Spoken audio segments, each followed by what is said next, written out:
태정치로 29권 태정 15년 4월 17일 갑신 첫 번째 기사 1415년 명령락 13년 민누회의 직첩을 회수하다. 사관원에서 상문하였다. 요사이 의금부에서 교지를 받들어 염치용과 윤흥부를 율문에 비추어 아뢰었는데 전하가 감등하여 시행하였습니다. 신등은 생각한데 염씨는 전조 때의 탐으로 인하여 배가하였었는데 염치용이 그 일을 목격하였을 뿐만 아니라 도피하여 숨어서 화를 목면하였으니 그로서 해야 할 일이라면 격려하고 근신하여 일을 버리고 의를 따르고 자신을 매적하는 것이 옳을 것입니다. 그러나 다행히 성은을 입어 벼슬을 역임하여 판황주 목사에까지 이르렀으나 마침내 탐으로 인하여 파면되어 그 죄가 자자에 이르렀습니다. 그러나 또다시 성은을 입어 자자를 면할 수 있게 되었으니 더욱 마음을 고치고 생각을 바꾸어 성은에 보답하기를 도모해야 마땅할 것인데 창적의 일로서 문득 난언을 발설하여 그 말이 성녀에까지 미쳤으니 그것은 불충이 이미 분명합니다. 그러므로 법에 의해 처치함이 마땅할 것인데 전하가 특별히 너그러운 법을 따르셨으니 형벌을 쓰는 도리에 있어서 진실로 혐의스러움이 있습니다. 윤흥부는 가까이 모시는 내관으로서 그 정이 불충을 품고 있었으나 전하가 다만 속만 거두고 그 고향에 안치하게 하니 어찌 불충한 정을 지녔는데도 속만 거둘 수 있겠습니까? 빌건대 유사에 명하여 염치용과 윤흥부의 죄를 밝게 바로잡아서 후례를 경계하소서. 전 부윤 민무회는 중궁의 지친이니 진실로 휴척을 함께하여 일이 궁금에 관계되면 보고 듣는 대로 마땅히 곧 알아야 할 것인데 염치용의 난언을 듣고 여러 날을 머물러 두었다가 노비의 연고로 인하여 비로소 그 말을 발설하였으니 죄가 또한 중합니다. 그러나 전하가 그를 석방하고 죄를 주지 아니하니 신등은 또한 유감이 있습니다. 바라건대 아울러 유사에 내려서 율문에 따라 죄를 결단하소서. 임금이 하교하여 말하였다. 염치용과 윤흥부의 죄는 내가 벌써 적당히 요량하여 시행하였다. 그리고 민무회는 늙은 어미가 있어서 사사정리로 갑자기 버릴 수가 없으니 경등도 물러가서 이 일을 생각해 보라. 사관원에서 굳이 청하여 마지 아니하니 명하여 민무회의 직첩을 거두게 하고 염치용과 윤흥부는 다시 거론하지 말게 하였다. 매적은 전철의 발자취를 따름이며 창적은 집에서 부리는 노비의 종을 말한다. 태정실록 29권 태정 15년 4월 17일 갑신 두 번째 기사 종친과 함께 격구하다. 술자리를 베풀어 마음껏 즐기었다. 태정실록 29권 태정 15년 4월 18일 을류 첫 번째 기사 조흡 김만수 최윤덕을 관직에 임명하다. 태정실록 29권 태정 15년 4월 18일 을류 두 번째 기사 정조와 단일의 진상은 작은 말로 바치라고 명하였다. 임금이 하교하였다. 내가 듣건대 단일과 정조의 진상말을 물색하여 선택할 때 각호에서 숨기는 자가 있다고 하니 이제부터는 각호에서 구하지 말고 사복시의 말로서 공상하게 하라. 유산울이 아뢰기를 제주는 편벽하고 작은 땅인데도 오히려 말을 바치는데 하물며 일국에서 통틀어 정조와 단일에 진상하는 말이거늘 어찌 얻는데 어려움이 있겠습니까? 빌건대 전의 예의에 의하소서 하니 임금이 말하였다. 그렇다면 말이 좋고 큰 것을 가리지 말고 향마로서 바치게 하라.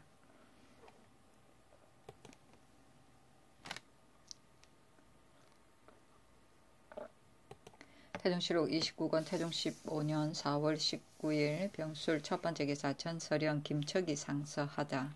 1. 각도에 산재하여 있는 관민의 자서제지를 시의군과 기성군에 정속시킨다면 조사가 될 수 없으므로 영구히 서인이 되는 자가 더욱 많아질 것입니다.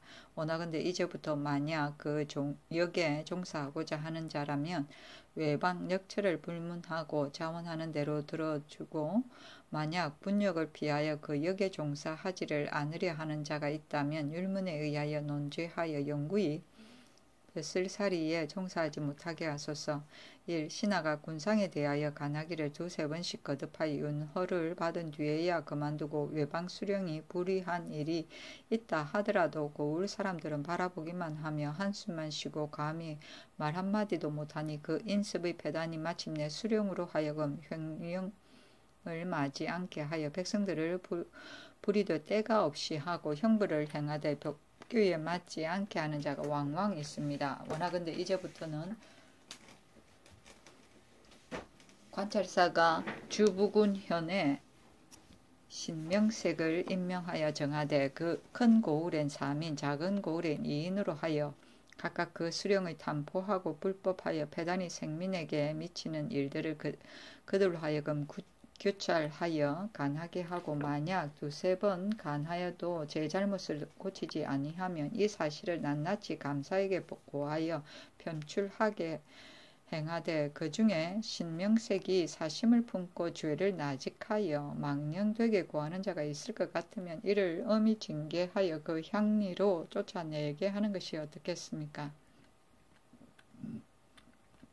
임금이 보고 승종원에 명하기를 이 사람은 쓸만하니 뒤에 뱃슬을 제수하는 날이 되면 잊지 말고 아뢰어라 하고 명하여 이 글을 호조에 내려 의논하여 시행하게 하였다. 신명색은 각도의 관찰사가 수령이 탐포하고 불법한 것을 규찰하기 위하여 주부군현에 파견하던 관원 또는 그 관사, 큰 고을에는 3명, 작은 고을에는 2명을 파견하여 정책을 규찰하고 간하다가 듣지 않으면 감사에게 보고하여 편출시켰다.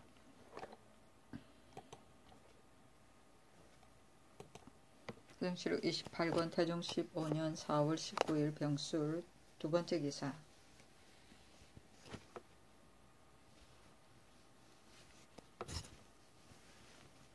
각전에 공산하는 잣은 모두 껍질을 까지 않은 잣으로 할 것을 명하다.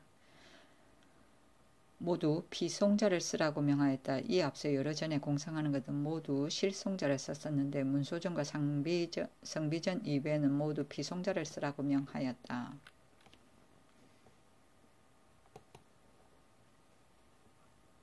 태종실록 29권 태종 15년 4월 19일 병술 세 번째 기사. 병조의 건의로 시위에 빠지는 군인들을 단속 처벌하는 규정을 세우다. 그 계문은 이러하였다. 대소 인원이 수기와 순작 이외에는 다른 직사가 없는데 그 중간에 간혹 질병을 사칭하고 휴가를 얻는 자가 있으므로 수기가 헛소할 뿐 아니라 군정이 응하지 못합니다. 이 뒤로는 기고를 고하는 자는 기한을 가져다가 그 허실을 고험하고 병을 고한 자는 의원을 보내서 병세를 진찰하게 하여 만약 거짓이 있을 것 같으면 2품 이상은 취지하고 3품 이하는 진무소로 이첩하여 즉시 벌을 결정하여 시행하게 하되 무릇 범법자도 또한 위의 항의 예에 따라서 논죄하소서. 임금이 그대로 따랐다.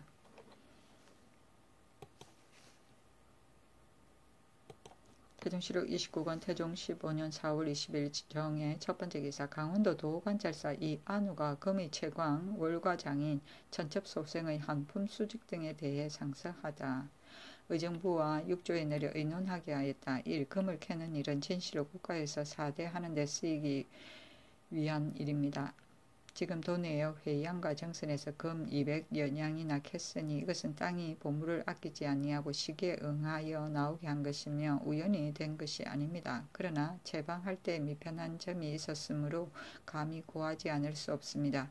차견한 채방사가 정월 금은께 이 지방에 내려와서 주현을 동령하여 백성들을 모아 먼 변읍에 있는 백성을 10여일 만에 잃은 자도 있고 익숙하지 못한 백성들로 하여금 기계를 수리하게 하여 밤낮으로 독려하니 이런 시작도 하지 않고 백성들은 도리어 피로하게 되어 20일이 걸렸어야 역사가 파괴되었습니다. 신이 가만히 듣건대 이 지방에서 금을 생산하는 것이 2곳이 있다 하는데 영길도에서 2-3곳이 있다 하니 마땅히 금이 나는 현에 민호의 다소를 헤아려서 일개 고을의 일소에 전부 붙이거나 혹은 한두 군현을 합하여 일소에 붙여서 그 경작하는 바의 조세만 받고 기타의 요역과 공부는 모두 면제하여 주며 향중에 감기 염간 환자를 골라서 감구로 삼아 때때로 여금하게 하여 금의 생산의 다소에 따라 상공의 수량을 정하소서. 가령 1개소에서 한 절기에 20냥을 공납하면 5개소이면 100냥이 되고 봄과 가을이면 200냥이 됩니다. 그리고 봄과 가을을 당할 때마다 장인을 나누어 보내고 감사와 수령이 소상하게 고찰하여 캔 금을 분간하여 바치게 하되, 만약 수령에 미달한 자와 고찰하는데 정밀하게 하지 못하여 유실하는 자가 있으면 율문에 따라 죄를 논하소서. 그리하면 온 도내가 소동하는 배단이 없고 일은 잘 성취될 수 있을 것입니다. 미 조목에 대해 의논하였다. 국가의 소용의 다소를 헤아려서 적당한 수량을 정하면 봄, 가을의 중월에 백성을 모아다가 돌려보내게 되니 연례로 한 번씩 공부하는 제도가 필요 없을 것입니다. 우리 태조가 개국한 초기인 임신년간에 국가의 소용을 참작하여 그 수량을 상정하였으니 그 뜻이 만세토록 정하여 폐해가 없게 하고자 한 것입니다. 시기에 따라 들고 더함이 20여 년이나 되었으나 국가의 소용이 궁핍함이 없었는데 근자의 각사에서 모두 양을 다하자는 의논의 기미가 있고 인삼, 당추자, 대추와 지지, 석자, 유청, 총밀 등에 이르기까지도 수량이 너무 과다하여 간혹 오는 해의 곡물을 당겨서 바치는 사례가 있습니다. 원컨대 유사로 하여금 수량을 적당히 다시 정하도록 하고 위 조목을 의논하여 다시 상고하게 하는 것이 옳겠습니다. 1. 월과 군기는 국가의 엄호의 비축으로서 진실로 하루도 그 수조를 패할 수가 없는 것입니다. 그러나 근자의 조령에 의하여 군현으로부터 서민에 이르기까지 모두 비축함이 있는데 절제영과 개수관 각진에서 날마다 두들겨 만들어 야장된 자는 밤낮으로 관청에 있게 되니 그 생리를 잃게 되어 처자들이 굶주려 우는 탄식을 면치 못하니 또한 딱한 일입니다. 원컨대 이제부터는 3월부터 7일까지는 방한하여 기농케 하였다가 8월부터 이듬해 2월까지 몰아쳐 역사에 나가게 하면 그의 국가는 비축을 패하지 않을 것이며 장인도 또한 생리를 이룰 것입니다. 위의 조항에 대하여 의논하였다. 4월부터 7월까지 기농하게 하소서. 1. 내리신 조령 안에 1, 2품 이상의 천첩 소생은 5품 3품의 천첩의 소생은 6품 4품의 천첩의 소생은 7품을 하나여 차례로 음직을 제수하라 하였는데 진실로 전하의 어진 마음이 깊고 은혜가 두텁습니다. 그러나 변정하기를 조기에 못하였으니 서제해 보았자 어찌 미치겠습니까? 원컨대 앞으로 이 무리들을 각각 그 동료들과 서로 혼인하게 하여 양반 지방과는 혼인하지 못하게 하고 또 별도로 잡직을 제수하여 서용해서 문무의 관작에 섞이지 못하도록 하소서. 저들에게 일정한 직분이 없으면 은혜를 소홀히 하고 사랑에 진압하여 하지 못할 짓이 없을 것입니다. 예로부터 엄휼하여 변란을 일으키는 자들은 흔히 이 같은 무리에서 나왔으니 이것은 한갓 재용에만 힘쓰고 정되 고명한 아량이 없었음에서이니 이것을 옛일에 추구하여 본다면 아득하기만 합니다. 전조의 석기와 근자의 목인해는 모두 목전의 뚜렷한 경험입니다. 또 세가의 자제로서 재주를 품고 도를 가슴에 안고서도 이 밝은 시대에 쓰이지 못하는 자가 아직도 많은데 부정한 무리들을 어찌 서서 관작을 제수하여 명분을 혼돈케 하겠습니까? 이것을 변정하지 아니하면 제세 뒤에 그 주인의 친척을 간음하여 인륜을 어지럽힐 자도 있을 것이며 혹은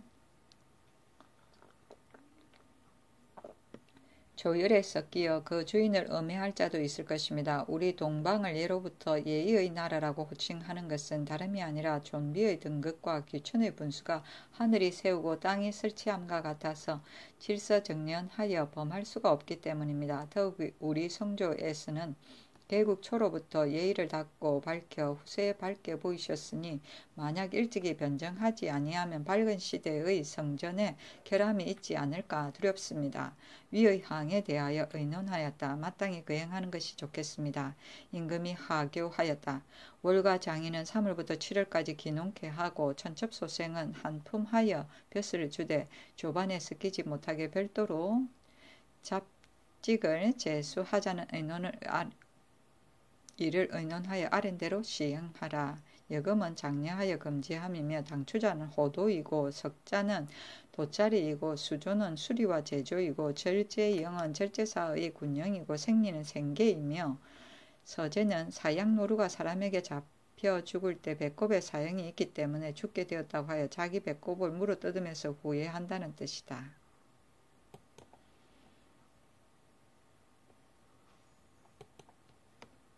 태종시록 29권 태종 15년 4월 20일 정해 두 번째 기사 병조의 건의대로 각품의 비첩소생을 추세하게 하다. 병조에서 상언하였다.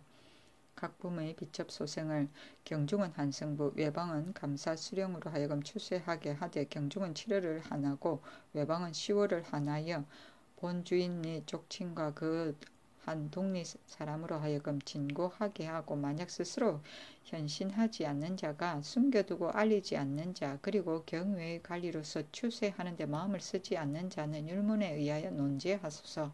임금이 그대로 따랐다.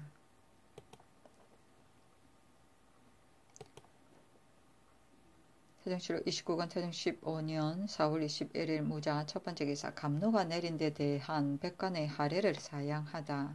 의정부에서 백관을 거느리고 감로가 내린 상서를 하례하였으나 받지 아니하였다. 임금이 감로는 비록 가장 좋은 상서라고 하겠으나 근자의 바닷물이 넘치고 큰 돌이 스스로 이동하였으니 병계도 또한 크다. 어찌 하례할 것이 있겠는가 하고 역마를 보내어 함주천호 위 신충을 불러 대궐로 나오게 하여 묻기를 감로가 내렸다니 사실인가 아닌가. 내 덕을 가지고 이 일을 헤아려 볼 때 정녕 헛소문일 것이다 하였다. 위 신충이 본대로 낱낱이 하려니 임금이 말하였다. 그렇다면 진짜 감로이다. 돌아보건대 내 덕이 없는데 어찌 이것을 당하였는가. 감로는 단 이슬이고 천하가 태평하면 하늘이 상서로 내리는 것이다.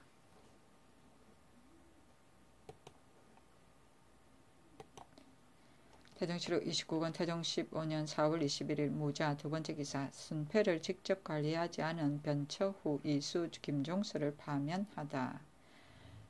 겸상서 소윤 변처후와 주부 이수 직장 김종서 등을 의금부에 내려 태형 40대를 수속하고 그 직을 파면하였으니 순패를 주는데 친히 관여하지 않았기 때문이다.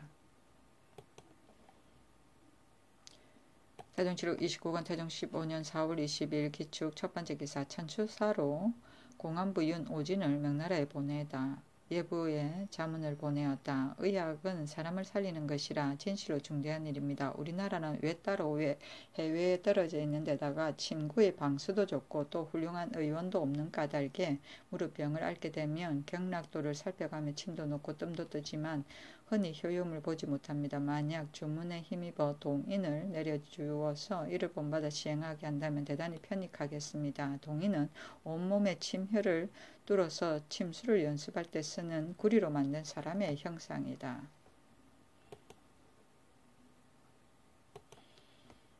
태종시록 29권 태종 15년 4월 22일 기축 두 번째 기사 대마도 두지포 만호가 예물을 바치고 인구를 돌려주기를 청하다. 조전이 사람을 시켜 예물을 바치고 인구를 돌려주기를 청하였다. 축전주 상사 무현도 토사물을 바치고 범종을 구하였다. 태종시록 29권 태종 15년 4월 20일 기축 세 번째 기사 경안궁지의 졸기 궁주는 임금의 셋째 딸인데 나면서부터 정숙하고 예뻤으며 총명과 지혜도 보통 사람과 달라서 임금과 중전의 사랑을 한데 모았었다. 길천군 권규에게 시집가니 부덕이 있어서 시부모를 섬기는데 예절을 극진히 하였고 가정을 다스리며 법도가 있었으나 죽으니 나이가 23세로서 아들 둘과 딸 하나를 낳았다. 임금이 애도하여 3일 동안 조회를 정지하였다. 집안이 가난하여 대소염에 소용되는 물건이 부족하므로 명하여 상의원의 의대로 부일을 주게 하고 종사는 종친의 상등례를 쓰게 하였다. 권규가 불사를 행하지 못하게 청하여 한결같이 예경의 제도에 따랐다. 궁주와 충녕대군은 천성과 기품이 서로 닮아서 궁중에서 그 의짐을 함께 일컬었다. 궁주는 매양 충녕의 덕기로 날로 이루어짐을 감탄하였으니 보통 사람이 아니었다.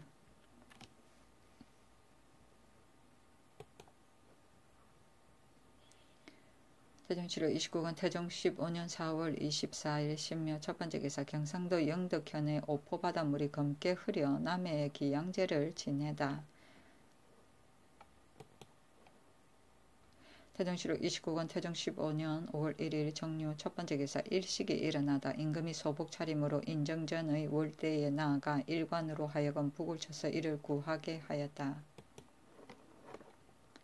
태종시로 29권 태종 15년 5월 1일 정류 첫번째 기사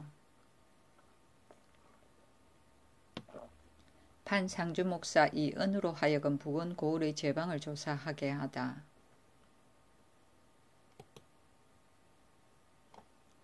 태종시로 29권 태종 15년 5월 2일 무술 첫번째 기사 경한 궁주의 죽음으로 육선을 물리치다. 육선을 들기를 권하였으나 윤호하지 않았다. 경한 공주가 죽었기 때문에 임금이 육선을 들지 않았다. 임금이 허락하지 아니하고 상황이 아직 육선을 들지 않으니 나에게 들기를 권함이 옳지 못하다 하고 인하여 지신사 유사눌에게 명하였다. 내일 아침에 인덕궁에 나아가 육선을 들이게 하라.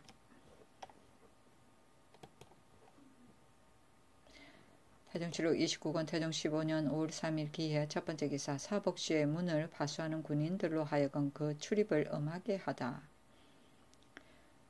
삼군 진무에게 명하였다. 사복시의 문을 파직하는 군사를 엄히 신칙하여 출입하는 사람을 자세히 살피게 하고 서연을 시위하는 군사와 공혹하는 사람도 그 물색을 고찰하여 출입을 허용하게 하라. 만약 난잡한 사람을 함부로 출입하게 하였다가 일이 발각될 것 같으면 내 마땅히 너희들을 엄하게 징치할 것이다.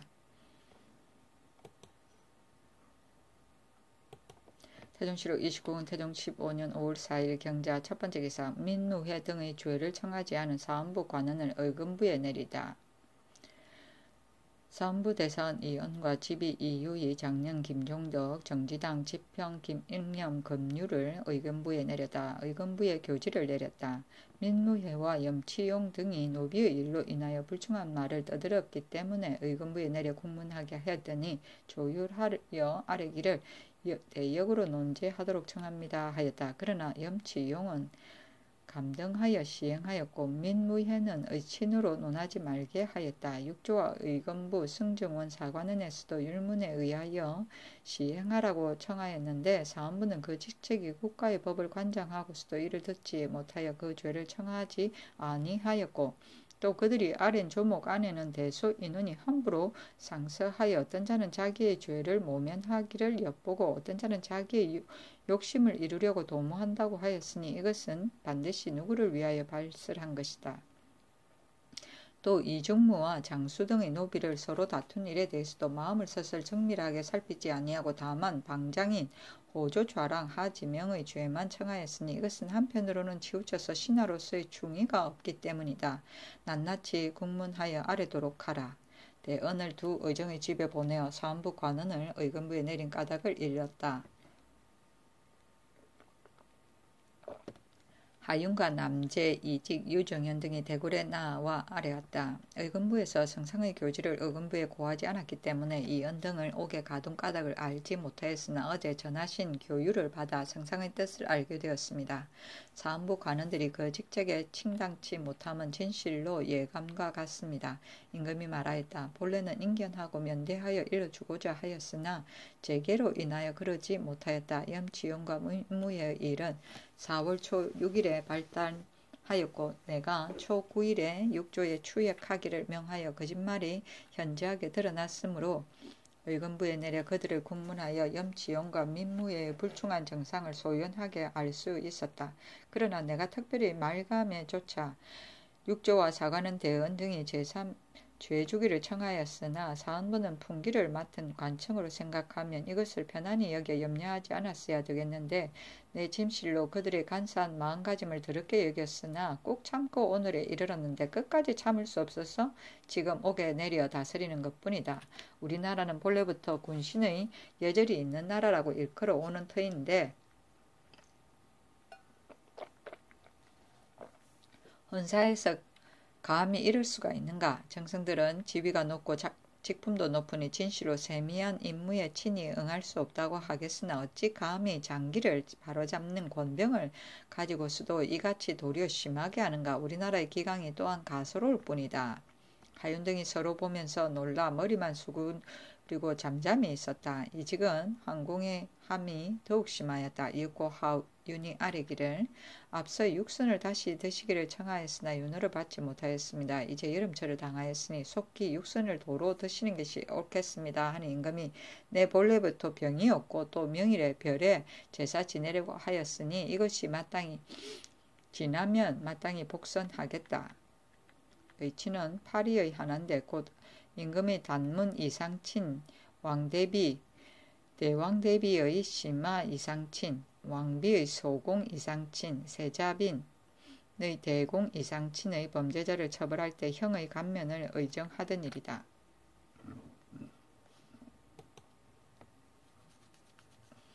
태종실록 29권 태종 15년 5월 5일 신축 첫 번째 기사 단호임으로 권원능에 찬배하다. 산릉에 수목이 무성한 것을 보고 일자 이양닭을 불러 묻기를 소나무와 밤나무를 함께 심으니 소나무에 해로울까 생각된다. 밤나무를 제거하면 어떻겠느냐 하니 이양닭이 대답하였다. 밤나무는 노쇠하기 쉬우니 번거롭게 베어낼 것이 없습니다.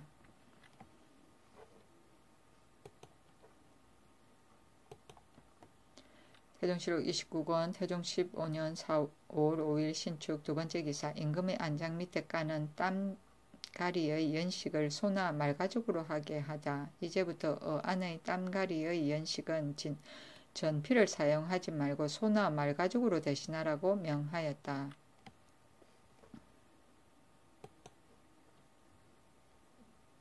태종실록 29권 태종 15년 5월 6일 이민 첫 번째 기사 형조의 권유로 백성들에게 법률 교육을 시키다.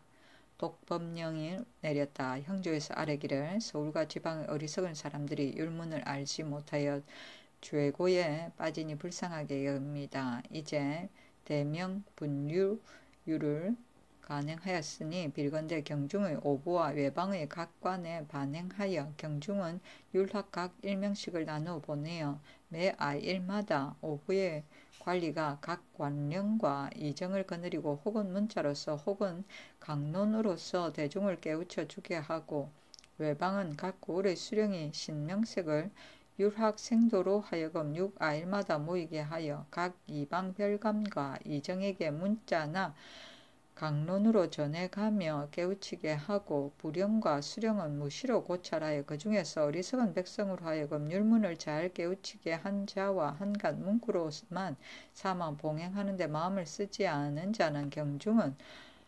본조에서 외방은 감사가 되도록 고찰하여 상과 벌을 가하소서. 임금이 그대로 따랐다. 태종실록 29권 태종 15년 5월 6일 이민 두 번째 기사 안동부 관노의 집의 소가 한꺼번에 송아지 2마리를 낳았다.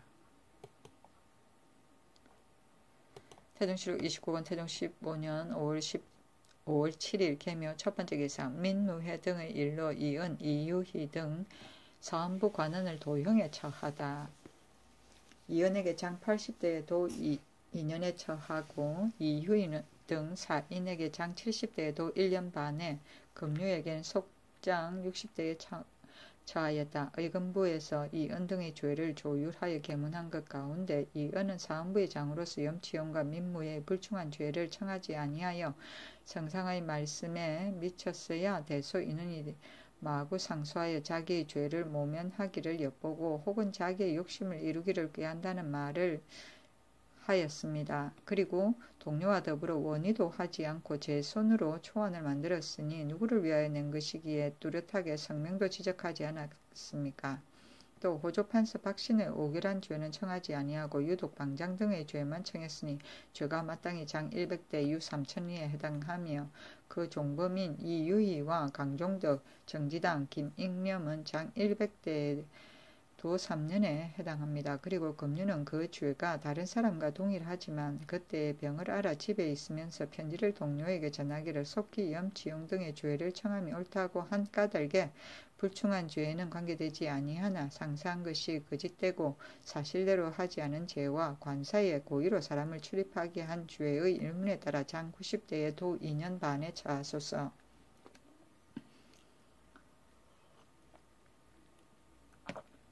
하니 임금이 이를 보고 이 은등이 범한 바는 매우 간악하다. 그러나 염치용은 머리를 보존함을 얻었고 민무에는 다만 직천만을 거두었는데 이 은은 염치용과 같이 죄중은 불과하다. 이 은에게 장 100대를 이 유희에는 장 90대를 때리고 모두 직첩을 횟수함이 가하다 하고 또 말하였다. 이 은은 이연 등 5인은 다시 쓰는데 부적당한 사람이니 어찌 또 꼭 그들을 장을 때려야 하겠는가. 다만 말로서 유사에 전하여 수속하게 함이 옳겠다. 유사누리 여러 대원에게 눈치하면서 어떻게 이를 처리하겠는가 하니 여러 대원들은 깜짝 놀라 서로 바라보고만 있었다. 유사누리 홀로 아뢰기를 반역을 토제하지 않으면 그 죄와 같다고 하여 율문의 정조로 되어 있는데 전하가 특별히 말감하였으니 참으로 살리기를 좋아하는 성득입니다. 그러나 불충과 불효에 대하여 수속을 허용하지 아니함은 성법에 명백히 있으니 이제 만약 수속을 한다면 입법한 뜻에 어긋날까 두렵습니다. 신은 감히 봉행하지 못하겠습니다 하니 임금이 지신사의 말이 진실로 옳다. 그러나 내가 장 100대면 죽지나 않을까 염려한가들에게 이제 가볍게 하고자 하는 것이다 하고 적시 명하여 의원에게 장 80대를 이유희 등 사인에게 장 70대를 때리게 하였다. 유사누리 다시 아뢰기를 이 은은 6등을 감하고 이유희는 5등을 감하였는데 감하고 또 감하시니 법령이 해이하여져서 난싱적자의 마음을 징계할 수 없습니다. 비록 장의 도수는 더하지 못한다 하더라도 도역이나마 더하기를 원합니다 하니 임금이 그대로 따라서 이 같은 명령이 있은 것이었다. 이 연등을 나누어 외방으로 귀양 보냈는데 길이 청파에게 이르자 명하여 도년을 수속하게 하였다. 이 앞서는 의금부의 하옥한 자는 비록 장행에 해당하는 죄를 범한다 하더라도 직첩을 회수하지 않았었는데 이때 이르러 처음으로 회수하였다. 의금부 제조 박은이 대궐에 나와 상언하였다. 이 연등의 죄가 불충에 관계되어 신등이 장 100대에 유삼천리로 조율하려고도 오히려 너무 가벼울까 두려웠는데 또 말감을 받으니 법제에 어긋날까 두렵습니다. 임금이 하교하였다. 염총은 벌써 머리를 보존하였으니 무엇을 여기에 더하겠는가. 승정원에 전지하기를 인신은 장이 없어야 하고 장이 있으면 모두 반드시 형벌을 당해야 된다고 하였는데 이것은 무엇을 말함인가. 너희들은 장자를 해석하여 아래라. 내 생각으로는 만약 금장의 마음을 가지고 있는 자라면 토제할 수 있다고 생각한다. 근자의 여러 신하가 염치용 등은 금장의 마음이 없는데도 날들어 형벌을 함부로 썼다고 하는 자가 간혹 있다 하니 유사누리 대답하였다. 인신은 장이 없어야 하고 장이 있으면 반드시 형벌을 받음은 춘추의 법입니다. 난신적자를 죄주는 사람은 반드시 먼저 그 당례를 다스리는 법입니다. 만약 염치용을 가지고 금장의 마음이 없다고 하는 자라면 이 역시 금장의 마음이 있는 자입니다. 장은 춘추 공양전에 말하기를 임금의 친척에게는 장이 없고 장이 있으면 반드시 벤다고 하였는데 한서 숙손통전을 보면 인신에게는 장이 없어야 한다고 하고 그 주에 장은 영린을 말한다고 하였다.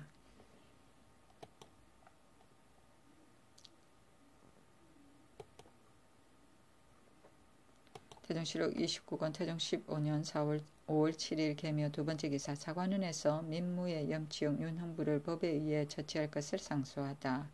그 대략은 이러하였다. 신등이 반복하여 생각하건대 인신으로서 불충을 범하고 불충의 형벌을 받는 것은 고금에 바꿀 수 없는 떳떳한 법입니다. 지금 염치용으로 하여금 그 주의 괴수로서 머리를 보존함을 얻었고 민무에는 비록 직첩을 거두었다 하더라도 편안히 집에 있어서 처자의 낙이 평일과 다름이 없고 윤흥부는 그 죄만을 속하여 그의 고향에서 편안하게 지내니 형벌을 써서 계책을 후세에 보이는 도리에 있어 크게 혐의가 있습니다. 엎드려 바라건대 전하가 특별히 유사에 내려서 염치용과 윤흥부를 법에 의해 처치하고 민무에는 그 연유를 국문하여 율문에 따라 시행하소서. 이어서 대궐에 나아가 명령을 기다렸으나 윤허하지 아니하였다.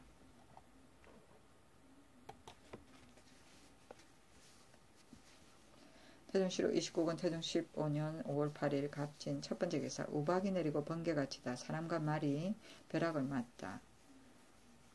평안도 영명 사람 김천과 그 딸 영태가 벼락을 맞았고 강서 사람 거마대 금송 김부지와 그의 아내 소사와 어린 아이도 벼락을 맞았다. 또 경기도 수안 사람 허겸의 말도 벼락을 맞았다.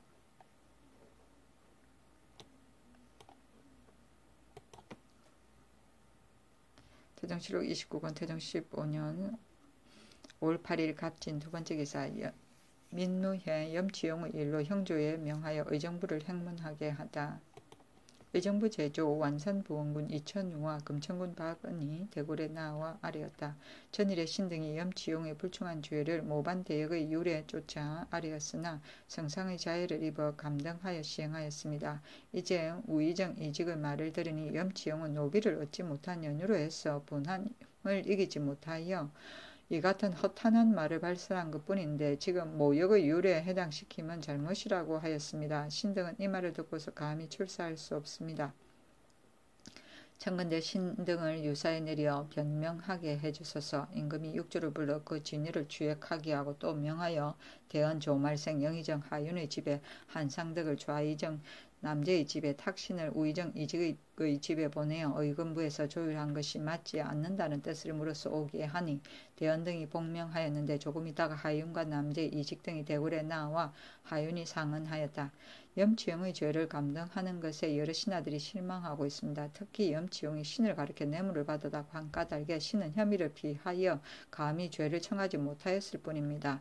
이직이 아뢰었다. 염치용은 불충한 말을 드러내놓고 말하였으니 그 죄는 주륙함에 합당합니다. 그러나 성상이 감등하는 일도 매우 이치에 합당하므로 주륙을 청하면 옳지 않다고 여겼습니다. 또 대신이 이를 청하는 것을 가볍게 할 수 없고 또 생각하건대 역모란 두 글자가 합당하지 못하다고 여긴 것뿐이지 반드시 의금부의 조율이 잘못되었다고 한 것이 아닙니다. 임금이 말하였다. 그대가 같은 일을 의논한 것은 대신들이다. 신하로서 정성에 이르기는 어려운 것인데 경은 사람들이 우러러보는 바로서 지위가 극품에 있다. 비록 사리를 알지 못하는 대신이라 하더라도 응당 이 같은 말을 발설하지 않았을 것이다. 하물며 경은 대체를 알지 않는가? 내 또한 생각하건대 반드시 이 같은 말은 하지 않았을 것이라 여긴다. 이직이 신을 유사에 내리어 발명하게 하여 주소서 하고 물러가자 참찬 유정현을 불러 그 까닭을 물으니 유정현이 대답하였다. 4월 27일에 찬성 이숙번이 사람을 시켜 신을 부르기에 신이 그 집으로 갔었습니다. 이숙번이 말하기를 염치용과 민무해의 말이 주상에게 미쳤으니 그 죄가 주륙에 해당한다. 그러나 주상이 말가음을 조차 시행하였고 헌사에서도 한 번도 죄를 청하지 아니하니 이제 무슨 낯으로 다시 죄를 청하겠는가. 우리들이 진시로 죄를 청했다 한다 하기에 신이 말하기를 옳다고 하니 이숙번이 이직의 사위가 민무의 형이니 반드시 그 죄를 청하려 하지 않을 것이다 하므로 신이 말하기를 대의 앞엔 친족도 없다. 어찌 인척의 도당 때문에 공의를 패하겠는가 하고 즉시 사인 조서로를 보내어 삼의정에게 통지하였습니다. 조서로가 돌아와 그 회답을 말하기를 영의정은 말하기를 염치용이 나를 가르쳐 뇌물을 받았다고 하므로 나는 혐의가 있어 죄를 청하기 어렵다고 하였고 좌의정은 말하기를 부에서 합하여 죄를 청한다고 한다면 그에 따르겠다고 하여 여전히 어물쩍하고 결단을 내리지 못하였고 우의정은 말하기를 염치용의 죄는 주상이 단언을 내리기에 여지가 없으니 다시 죄를 청하면 옳지 못하다고 하였습니다. 그들의 말뜻을 들으니 모두가 죄를 청하려 하지 않음이었습니다. 5월 초 1일에 일식을 구하기 위하여 자문에 모였었는데 의정부의 영의정은 오지 아니하였고 좌의정과 우의정이 자리에 있기에 신이 또 앞서의 의논을 말하였습니다. 이직이 애써 말하기를 염치용은 노비를 빼앗긴데 격분하여 원망의 말을 한 것뿐이지 위계를 꾀하고 악역을 한 것도 아니니 가산을 정몰하는 것은 너무 무거운 듯하다. 본래 상소에 따라서 다스렸으니 어찌 감히 다시 청하여 그 죄를 다하겠는가 하므로 신이 이 말을 듣고 울긋빛을 변하여 말하기를 이 일을 마땅히 해야 할 것인데 장관이 하려고 하지 않으니 이를 어찌할 것인가 하였습니다. 초 7일에 이르러 삼정승과 함께 대궐에 나아가 교지를 들은 뒤 집으로 돌아갈 때 이직이 길에다 말을 세우고 신을 기다리기에 신이 말에 채찍을 가하여 그 앞으로 갔더니 이직이 저에게 말하기를 지난번에 죄를 청한 것을 의논하다가 이루지 못했는데 지금 주상의 명령을 듣고 보니 부끄럽고 뉘우침을 이기지 못하겠다. 공의 말을 듣지 않았던 것을 하난다 하였으므로 신이 말하기를 내가 죄를 청하고자 하였으나 공이 들어주지 아니하여 지금 일이 여기에 이르렀으니 과연 징험이 되지 않았는가. 아니 하니 이직이 진실로 그러하다. 그러나 그 죄를 청하지 않은 것이 도리어 임금의 덕을 보충하는 소위가 될는지 어찌 알겠는가 하였습니다.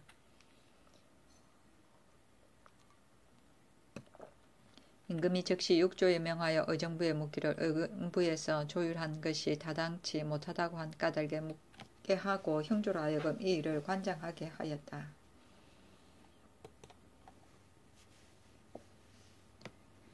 태종실록 29권 태종 15년 5월 8일 갑진 세 번째 기사. 민무의 염치용의 일로 형조에서 이직의 죄를 청하다. 형조에서 상소하여 이직의 죄를 청하였는데 그 대략은 이러하였다. 염치용은 중궁과 지친으로 민무회가 감히 불충한 말을 발설한 것을 숨기고자 하여 서로 논술을 하였는데도 민무회는 일찍이 계문하지 아니하였으니 생각한데 이것은 바로 노비를 얻으려고 한 것입니다. 처음에 왕자와 같이 사사로이 말을 하여 성상의 뜻을 엿보았으니 그는 본디부터 임금을 업신여기는 마음을 품어 간악하고 불충함을 전하가 밝게 알고 있는 바입니다. 그러나 관인하신 큰 도량으로 아직 너그러운 법에 두니 염치용과 죄는 같은데 벌이 다른 것입니다. 신하된 자라면 진실로 마땅히 목욕 제기하고 그 죄를 신청하여 밝게 법에 의해 처치하여야 옳았을 것인데 이직은 도리어 동률의 충분히 어린 의논을 저지하였으니 대신의 도리어 어긋남이 있습니다. 빌건대 유사에 내려서 그 죄를 국문하여 간악을 징계하소서.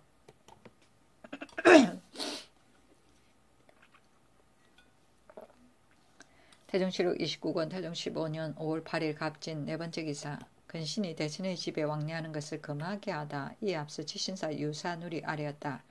안성군 이숙분이 말하기를 정부에서 염치용 민무회의 죄를 청하려고 하였으나 우의정 이직이 이것을 저지하였던 까닭에 이르지 못했다고 하였습니다. 임금이 어디에서 이숙분을 만났는가 하니 유사누리 대답하기를 어제 이숙분이 사람을 보내어 말하기를 만나서 의논할 일이 있으니 조정에서 물러나온 뒤에 내 집으로 오면 좋겠다 하므로 신이 그 집으로 가서 이 말을 들었습니다 했다. 임금이 하교하였다. 경은 건신으로서 권신의 집에 출입함은 잘못이다. 마침내 이 금령이 있었다.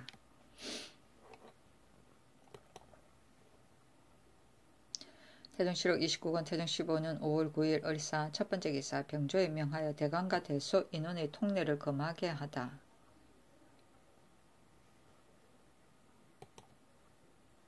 태종실록 29권 태종 15년 5월 9일 을사 두 번째 기사. 예조에서 육선을 올리다.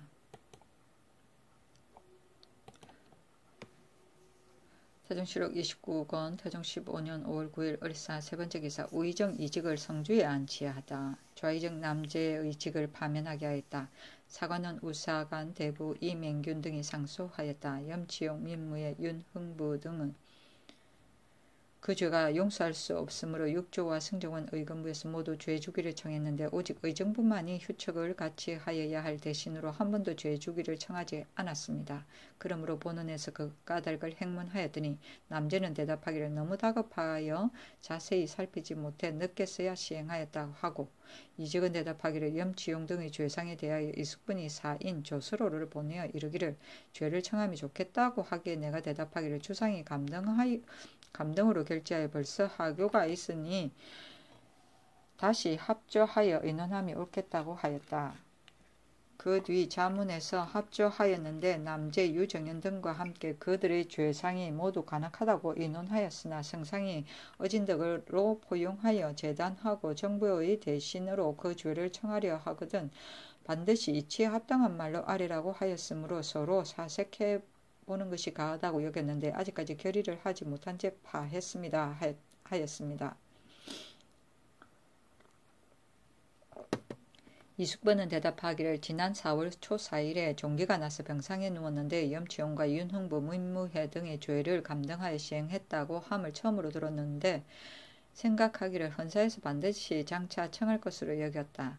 27일에 이르러 유정현과 함께 의논하여 아뢰기를 이들의 죄는 율문에 의하여 죄를 청할 수 없다 하고 조수로를 시켜 두루 당상관에게 알렸더니 조수로가 돌아와 말하기를 어떤 한 재상이 말하기를 염치용은 오직 사제만이 남았고 민무의 죄는 염치용의 죄보다는 못하나 특별히 의친조에 따라 이미 직첩을 거두었으니 뭘 다시 죄를 청할 게 있는가 하고 하였다 하기에 내가 미편하게 여겨 마음속으로 죄를 청하였으나 다만 앓고 있는 종기가 차도가 없었으므로 인하여 지금까지 머물러 두었다고 하였습니다. 유정은 대답하기를 염치훈과 윤흥부 민무예 등의 죄를 감등하여 시행했다는 말을 듣고 이숙번과 함께 의논하여 말하기를 육조와 간원이 모두 죄를 청하였으나 사헌부만이 청하지 아니하니 지금 정부에서 죄를 청함이 진시로 마땅하다고 하고 바로 조스로를 불러 여러 의정들에게 가서 고하게 하였더니 조스로가 돌아와 말하기를 의정이 말하기를 염치웅의 죄는 주상께서 이미 감등하였고 민무의 죄는 벌써 염치웅보다는 못하나 의친조에 따라 이미 직접을 회수하였으니 무엇 다시 죄를 청할 게 있는가고 하였다 하기에 내 생각에 미안하게 여겨 반드시 죄를 상정하고자 하였다. 그래서 이달 초 1일에 합조하여 청죄에 대한 글을 창의하였더니 이직이 말하기를 염치웅과 민무의 죄는 주상의 재결이 이미 합당하고 또 이들의 죄명도 더욱 듣고 본 바가 없는 것이라 적지 아니한 아문에서 경의하게 신청함은 옳지 못하다고 하였다. 그리하여 내가 대답하기를 염치웅은 자기 노비의 일로 해서 주상을 향하여 불충한 말을 발설했고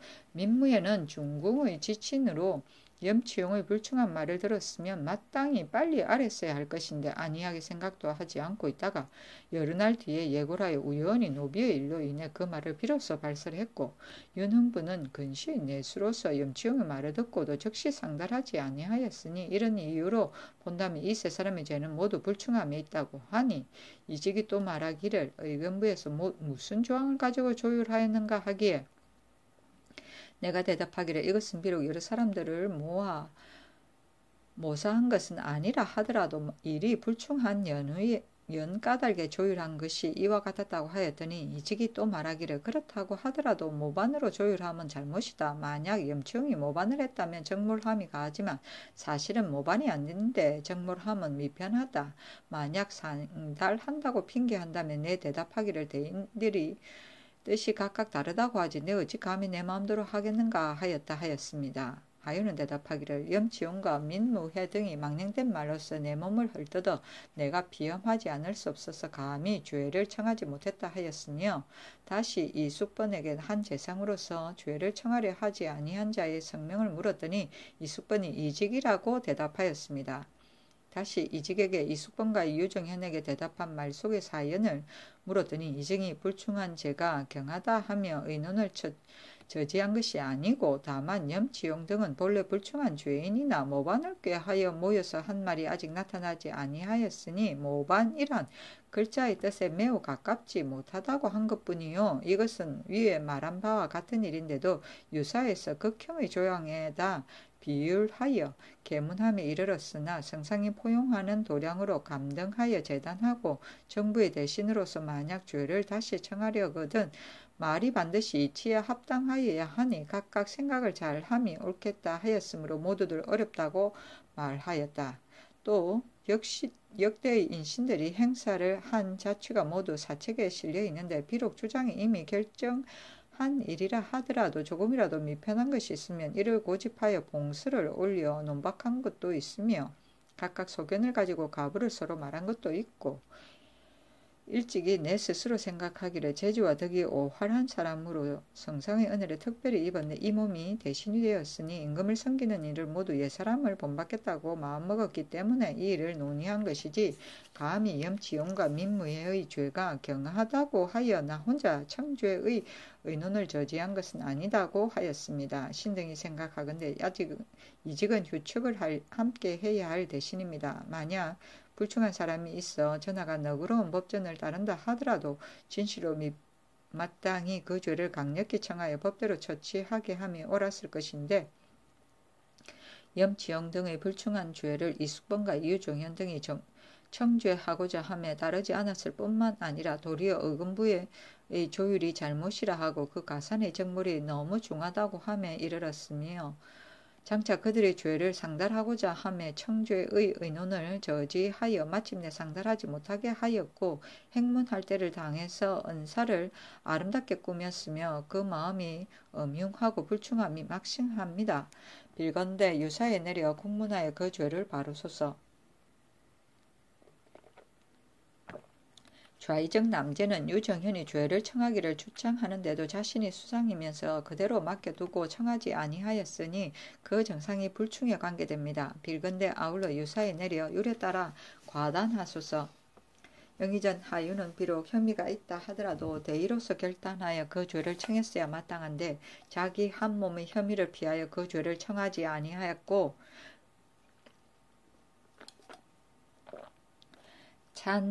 찬성 이수범과 참찬 유정현은 비록 죄를 청하기를 먼저 주창하였다 하더라도 이직의 말을 믿고 마침내 죄를 청하지 않았으니 모두 죄가 없다고 할 수 없습니다. 상소가 올라가니 임금이 보고 간원의 청은 진실로 합당하다 하고 이 명령이 있었다. 이어서 하윤, 이수범, 유정현의 죄는 논하지 말라고 명하였다. 합자는 대소신로들이 나라의 일을 의논하기 위해 함께 모이던 일이고 그 장소는 조회청이 아닌 자문 같은 곳이었다.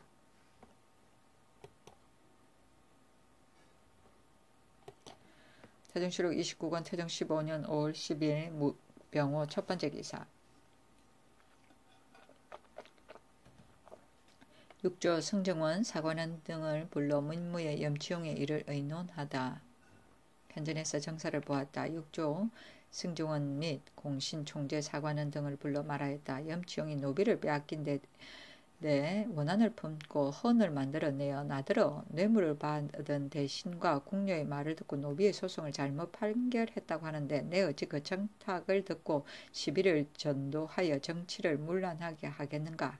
하물며 궁인은 대궐 안에 깊숙이 거처하여 일찍이 친속이나 옛 친구로서 보라진과 서철과의 사이에 왕래하지 못했는데 염치용은 이 같은 더러운 말을 꾸며내어 경내에 유포하였으니 그 본심을 따져볼 때 어찌 불충이 아니겠는가.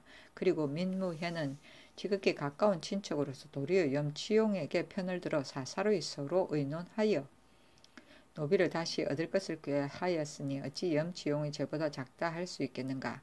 의건부에서 그 죄를 청할 때에도 내 율문에 따라서 단죄해야 된다는 것을 알지 못하는 바 아니었으나 은사의 연고로 인하여 인명을 중상하겠으므로 사형 아닌 죄를 가지고 대접하였다. 민무회의 가문은 근자의 종묘 사직의 대계 때문에 부득이 국론을 쫓아 그 두 형을 죄주었다. 지금 그 늙은 어미가 집에 그저 살고 있으므로 차마 법에 의하여 처치하지는 못하였는데 사람이 지극한 정리로서 어느 누가 사사로운 은혜가 없겠는가. 그러므로 직천만을 해수하였을 뿐이다. 임금이 이를 행함에 있어서는 구차하게 다름을 숭상하지 않는 법이다. 일찍이 당 태종이 사죄 400명을 놓아 보냈다가 다시 죽인 것을 옳지 못하다고 하였다. 만약 가벼운 법에 차였다가 국론을 기다려서 그 죄를 더한다면 이것은 사람이 술을 마시는 것과 같아 더 권하기를 기다려서 그 뒤에는 다 할 것이다. 특별히 헌부에서 개의치 아니하는 까닭에 아전에 내려보내 이 일을 다스리게 하였던 것뿐이다. 이 옥사가 대신에게 미침이 이처럼 심한 줄은 알지 못했던 것이라 진실로 슬퍼서 자나깨나 한숨만 지을 뿐이다. 이직의 벌이 너무 중하다고 의심되는 것도 내 마음과 같지만 자세히 살피지 못하여 너무 후함에 치우쳤으니 진실로 무죄라고 여길 수는 없다. 그러나 그의 개국의 공헌을 생각하고 내 재위 시절에 이르러 좌우에서 협력하여 우리 국가를 도와 난을 평정하여 영원히 길하게 하고 여러 번 중국에서 사신으로 갔었다. 또 나라에 대의가 있을 때 이들 두세 대신이 아니었던들 바른 것을 취할 수 없었다. 근자의 임신년에 있어서 또 대의를 도왔으며 또 무인년을 당했어도 나에게 충성을 다하여 시종 변하지 아니하였으니 비록 그의 농담과 익살이 터무니없는 말로 과장된 듯한 점은 있지만 그 적심을 남들이 따라갈 수 없음을 생각할 때 어찌 이런 죄로서 그 큰 공을 가릴 수 있겠는가. 본래 다투던 일을 풀고서 상소를 처리하여 허물을 밝게 씻고자 함이었다. 돌아보건대 육조와 간원에서 같은 말로 죄를 청하게 되니 공의에 몰려서 따르지 않을 수 없었다. 그러므로 특별히 이직은 그 고향에 안치하고 남제는 면직했으니 경등은 마땅히 내 뜻을 못받아 다시는 이 일을 논하지 말라. 이맹균이 민무의 염지용의 죄와 이직이 죄를 청하지 않은 죄를 갖추어 아뢰었다. 전하가 만약 율문에 의하여 과단한다 하였다면 신등이 어찌 감히 다시 의논하였겠습니까? 진실로 그 벌의 죄에 합당치 못하여 무사람의 마음에 만족치 못하다면 신등이 비록 중책을 받는다 하더라도 그 죄를 청하지 않을 수 있겠습니까? 임금이 웃으며 그런 것이 아니다 하고 마침내 대은 탁신을 이직의 집으로 보내어 죄를 용서하여 고향으로 돌아보낸다는 뜻을 다 이르게 하니 이직이 살해하여 말하였다.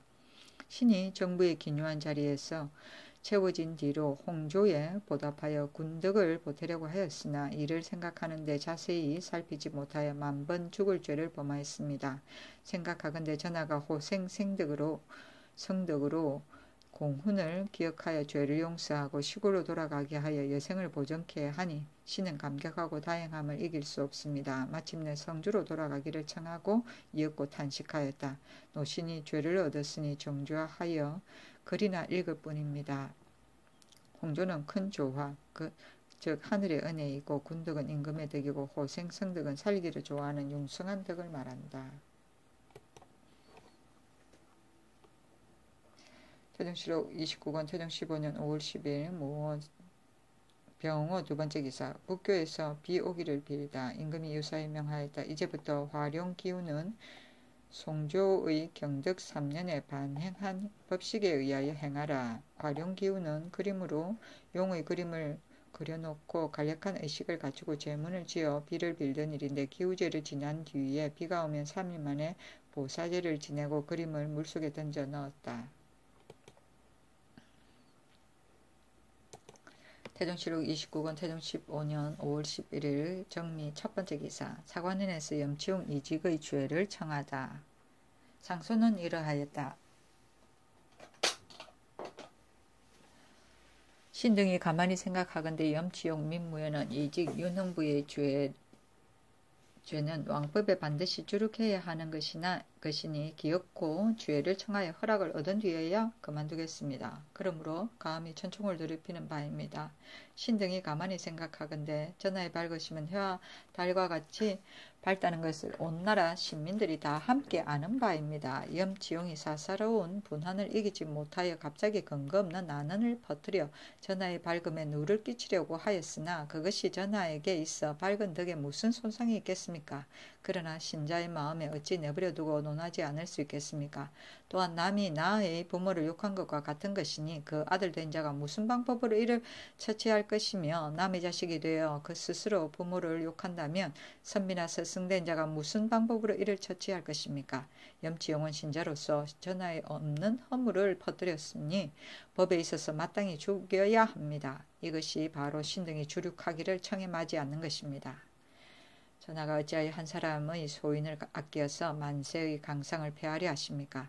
지금 이직의 죄도 역시 염치용이 그 머리를 보존한 소치입니다. 원컨대 염치용을 그 죄를 밝게 바루어 뒷사람을 경계하소서. 그리고 민무회는 중궁의 지친으로서 염치용에게 편당하여 전하의 은혜를 생각지 아니하였으니 이것은 민무회가 전하를 먼저 배신한 것인데 전하가 어찌하여 사사로운 은혜를 민무에게 베푸십니까? 예적에 도응이 맹자에게 묻기를 순임금은 천자가 되시고 고유는 사가 되었는데 고수가 사람을 죽였다면 어떻게 하겠습니까? 하니 맹자가 대답하기를 고수를 잡을 뿐이다 하고 순임금은 어찌하겠습니까? 하고 물으니 대답하기를 몰래 입고 도망하여 바닷가에 따라가 살 것이다 하였은즉 순임금도 사사로운 은혜를 그 아비에게 베풀 수 없었고 고유도 또한 천자의 아버지를 위하여 법을 폐할 수 없었습니다. 오늘날 민무에는 궁중의 친척일 뿐만 아니라 고수가 천자의 아비가 된 것과는 그 윤리를 비길 수 없습니다. 전하가 아직도 사사 은혜를 보여서 그 공의를 가리우니 신민들이 전하에게 대순으로 기대하는 뜻에 있어서 어떻겠습니까?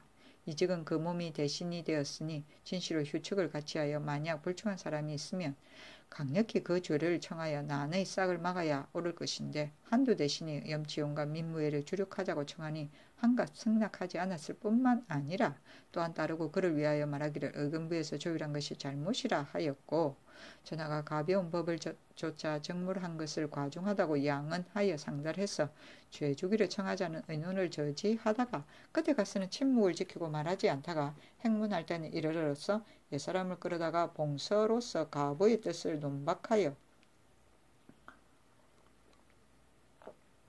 지난날 일의 잘못을 꾸며대어 전하를 허물 있는 곳에다 두었으니 그 불충함이 이보다 심한 것은 없습니다. 지금 전하가 특별히 관대한 법을 좇아서 그 고향에 안치하였으니 그것은 걸신하여 전리로 돌아감과 다름이 없습니다. 어찌 죄가 불충해 있으며 향정에서 편안히 지낼 이치가 있겠습니까? 빌건대 민무회와 이직 등을 유사에 내려지어서 그 까닭을 국문하고 그 죄를 바르게 바루소서. 그리고 윤흥부와 같은 자는 일개의 소수에 불과하니 논할 것이 못됩니다. 그러나 그 정상이 불충에 관계되는데 그 죄를 속하는데 그치는 것은 매우 미편하게 여겨지니 바라건대 유사로 하여금 율문에 의하여 시행하게 하소서. 이어서 대굴로 나와 명령을 기다렸으나 윤호하지 않았다. 또 응은 전국시대 사람 명자 제자의 한 사람이고 고유는 유우시대 사람으로서 순임금의 가장 어진 신하 법리의 장으로서 법을 세워 형을 다스렸다. 사는 법을 담당한 벼슬이고 고수는 순임금의 아버지며 글씨는 나이가 많은 신하가 고향에 돌아가 묻히기를 임금에게 빌던 일인데 걸해골이라고 한다. 향정은 고향 마을이고 소수는 작은 환관이다. 태종시로 29권 태종 15년 5월 12일 무신 첫번째 기사 햇무리가 일다. 태종시로 29권 태종 15년 5월 12일 무신 두번째 기사 성생린 등이 염치용 등의 죄를 청하다. 그 소는 이러하였다. 인신으로서의 죄는 불충보다 더 큰 것이 없고 불충한 죄관데 임금을 업신여긴 것보다 더 큰 것은 없습니다. 옛부터 난신적자는 모두 불충한 마음으로 말미암아 일어났습니다. 그런 까닭에 성인이 이 춘추를 지으심에 반드시 주의의 형을 가하심이 이 때문입니다. 역시는 염치용의 불충한 말에 대하여 온나라 시민들이 분노하지 않는 사람이 없으니 마땅히 극형에 처하여서 뒷사람을 경계하소서. 그리고 민무회는 중궁의 지친으로서 염치용의 불충한 말을 들었으면 즉시 허겁지겁 달려와서 성상에게 고하여야 마땅한데 이를 숨기고 여러 날이 경과하도록 발설하지 않았다가 장획 의 연구로 인하여 비로소 말했으니 전하의 은혜를 잊고 전하를 사랑하는 마음이 있어서 어떻다고 하겠습니까? 그 마음을 본다면 염치용과 다를 게 무엇입니까? 시인 윤흥부는 내정에서 가까이 모시면서 밖으로 염치용과 결탁하여 염치용의 말을 조작하여 성상을 비방하는 모의에 참여하였으니 그 죄를 엄히 징계해야 합니다. 대체로 법이란 고금의 인군이 천하와 국가를 다스리는 공기이므로 사사로운 은혜로서 굽힘은 불가합니다. 원하건대 전하는 대의로 결단하여 의금부에 과제한 율을 굽어조차 이들을 모두 법에 의해 처치하여 만세토록 난신적자가 나오는 길을 막으소서. 임금이 윤호하지 아니하였다. 태종시로 29권 태종 15년 5월 13일 기후 첫번째 기사 비가 내리다. 태종시로 29권 태종 15년 5월 13일 기후 두번째 기사 하윤, 이숙번, 유정현 등과 중국에 진언할 금, 은을 마련할 방책을 의논하다. 세 사람이 함께 대굴에 나왔다. 이에 지신사 유산울에게 명하여 하윤 등에게 의논하였다. 국가에서 금과 은을 생산하지 않는데 해마다 조정해 이를 진언하니 수속할 때 은을 징수함이 어떻겠는가. 유산울이 또 여혐의 속금법과 황조율에서 소매은을 징수하는 법, 전조에서 동을 징수하는 예를 인용하여 강력하게 그 인론을 주장하고 또 겸하여 동도 징수하고자 하니 하윤은 옳다고 하였으나 유정형은 잠자코 있었다. 이숙분이 홀로 말하였다. 은은 본토에서 생산되는 것이 아니고 민간에서 흩어져 있는 것 또한 많지 아니한데 만약 죄를 범하여 어려운 때 모두 다 은으로 징수한다면 백성들이 살 곳을 잃음이 심할 것입니다. 저와로 말하면 비록 관에서 만들고 있으나 민간에 유포되어 있으니 만약 물건을 가지고 바꾼다면 일조에 많이 얻을 수 있어서 찾기 힘든 은과 같지 아니할 것입니다. 그러므로 수속할 때 은과 동과 저화를 일제 함께 수납하게 하는 것이 편할 것입니다. 유산울이 또 감사가 수령을 포평할 때 그 실정을 많이 읽고 있으므로 각 고을의 교수로 하여금 그 수령을 포평하게 하려고 하니 하윤이 옳습니다. 만약에 이같이 한다면 수령들이 반드시 두려워할 것입니다. 하였다. 이숙번이 말하였다. 만약 이같이 한다면 교수의 권한은 중해지고 감사는 가만히 앉아서 휘바람만 불 것입니다. 또 교수관도 반드시 어진 것은 아니니 더욱 번거로워질 것입니다. 결코 시행해서는 아니 됩니다. 여형은 서경의 편명이고 속건법은 검으로 수속하는 법이고 황조율은 명나라의 명률이며 소매은은 살인을 하였을 때 죽은 사람의 장례를 빌을 살인자에게 징수하는 은, 매장은이다.